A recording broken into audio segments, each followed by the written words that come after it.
Gallo-Oromo invasion of Christian Ethiopia and its associated genocide. Ethiopia's tumultuous history has been marked by numerous periods of turmoil and destruction, 3 of which stand out for their enduring damaging impact. The first is from 1527 to 1543, Richard Pankhurst, 1998, known as Ahmed Ibrahim's invasion and war of destruction, followed by the subsequent Gallo-Oromo migration towards the Bale Mountains in the southern borders of historical Ethiopia. The second significant episode was Yodik Gudits, destruction of the later 10th century.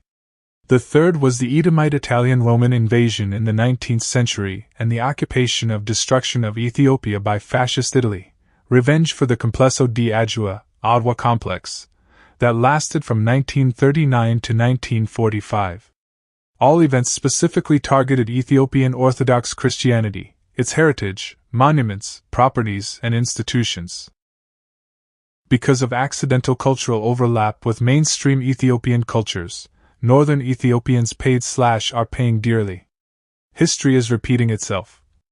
Oromos, Oromaras, Romans, Arabs, Turks and Iranians are bombing Aksum Zion again. These evil forces use siege, rape, hunger and forced resettlement tactics in their jihad against Orthodox Christians of Ethiopia.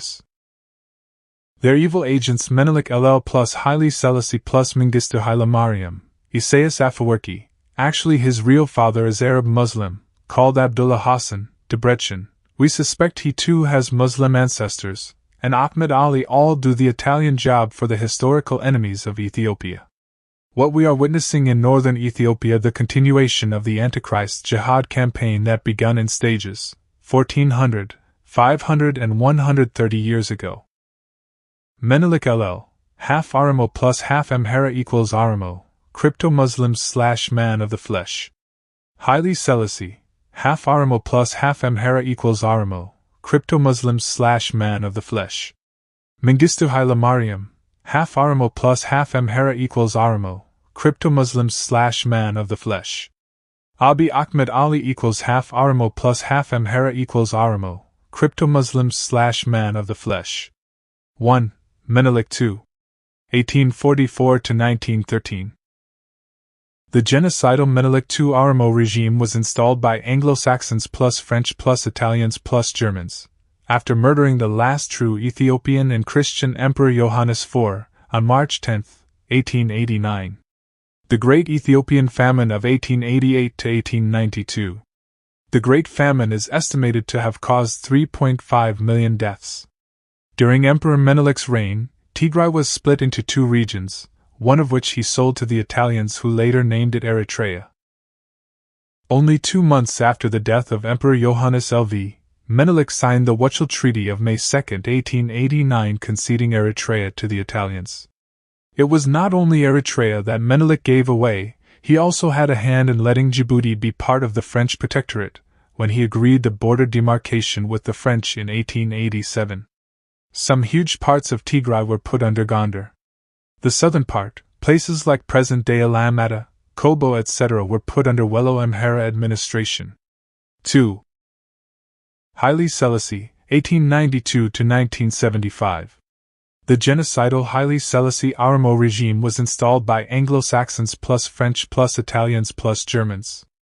In 1943, at the request of the Emperor Haile Selassie, the Royal British Air Force bombed 2 towns, Mekelle and Corbetta.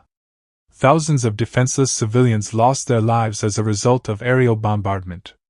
It is recorded that on October 14, 1943, 54 bombs dropped in Mekelle, October 6, 14 bombs followed by another 16 bombs on October 9 in Hintalo, 7th/9th October 32 bombs in Corbetta.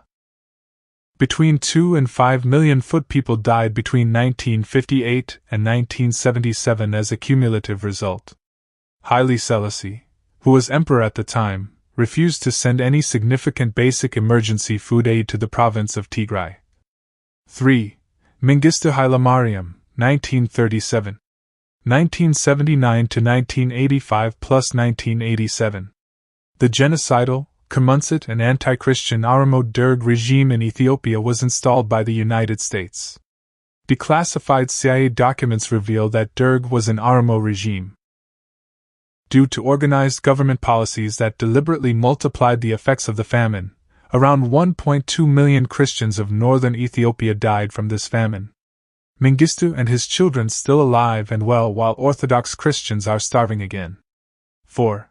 Abiy Ahmed Ali, 1976. The genocidal and anti-Christian fascist Oromo regime was installed by the United States. 2018. Until today, over 1.5 million Orthodox Christians massacred by this evil monster.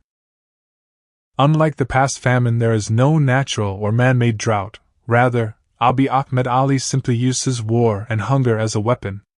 Abiy Ahmed Ali sent his kids to America for safety and better life, while bombing and starving Christian kids to death. During these tumultuous times, monasteries and churches were burnt, and many Christians perished in surprise attacks orchestrated and manned by groups such as the Galas of the time.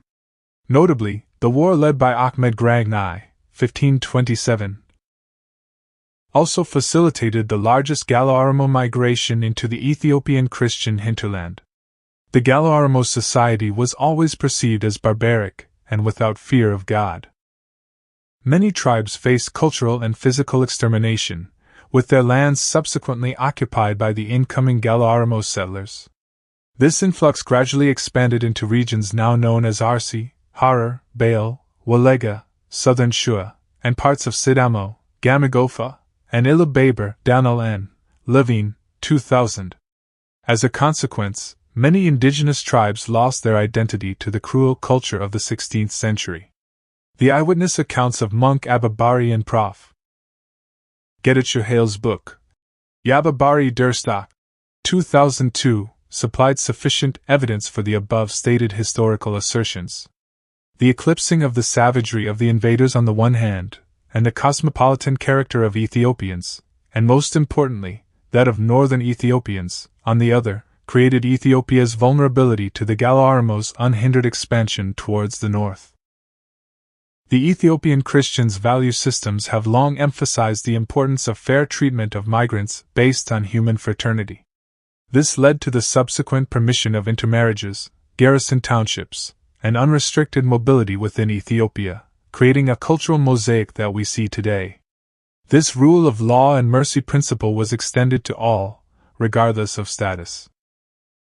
In stark contrast, in the 21st century, in the past 8 years, the genocidal Gallo-Oromo Prime Minister Abiy Ahmed spews hatred and animosity towards non-Gallo-Oromos and Orthodox Christians, massacres millions of them. 400 years after the migration of the Oromos into Ethiopia, in the early 1950s, the Oromo politicians started to use the victim card in Ethiopian political dispensations. The 1953 Ethiopian coup, Derg's land confiscation policy of 1974, Ethiopian People's Revolutionary Party, EPRP Maizen, EDU, 1990s Tigray People's Liberation Front, TPLF, and Oromo Liberation Front, OLF/Oromo People's Democratic Organization, OPDO. Redrawing of the Ethiopian administrative map, blaming of the indigenous Ethiopians for Oromos backwardness, and so forth are results of such social psychology.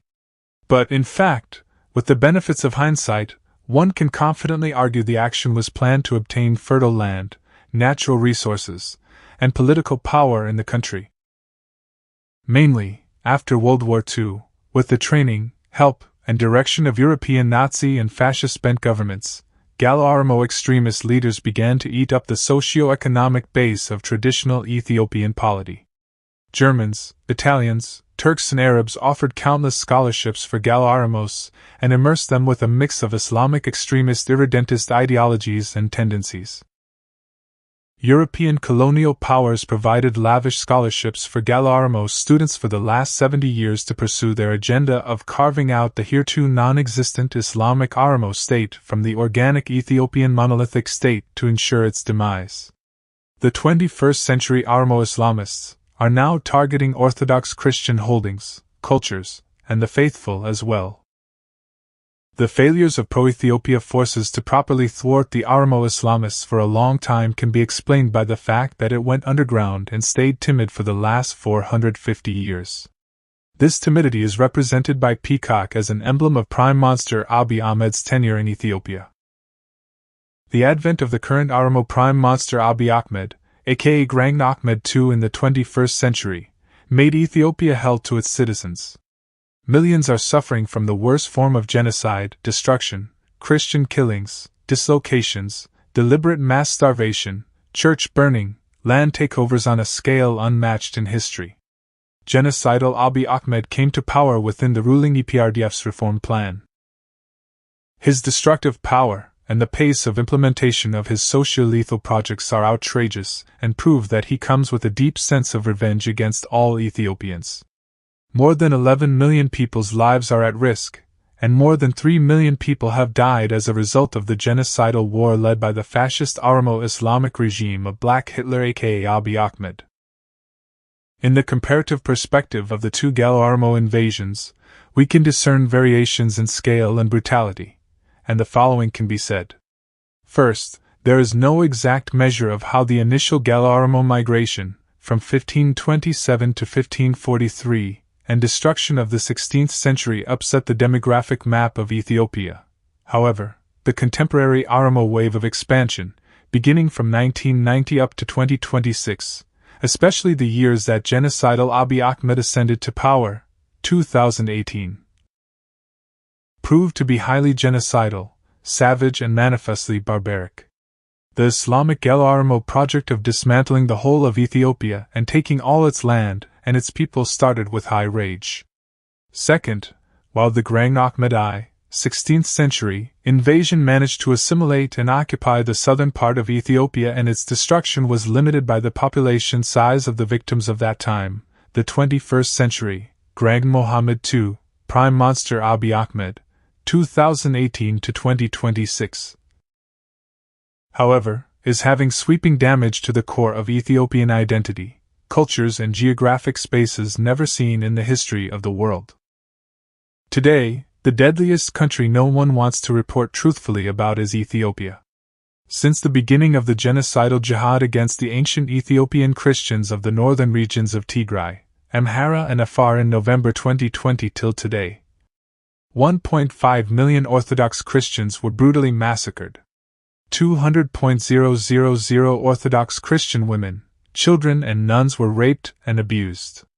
Over 1 million Ethiopians were forced to migrate to other countries.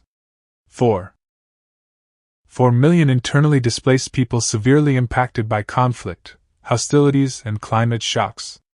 Over 1 million female Ethiopian slaves were sold to Arab countries. 20 million Ethiopian are forced to experience food insecurity. By the fascist Islamo-Protestant, Oromo army of the prosperity gospel heretic and crypto-Muslim Prime Minister Abiy Ahmed Ali, and his UN, Arab, Israeli, Turkish, Iranian, European, American, Russian, Ukrainian, African allies. Therefore, Ethiopian Christians find themselves in an extraordinary epoch. If they fail to invoke the spirits of Ethiopian unity and forge an anti-genocide alliance across the socio-cultural spectrum against the fascist Oromo Islamic regime of Nobel Peace Laureate Prime Minister Abiy Ahmed, they lose the country sooner than they can imagine.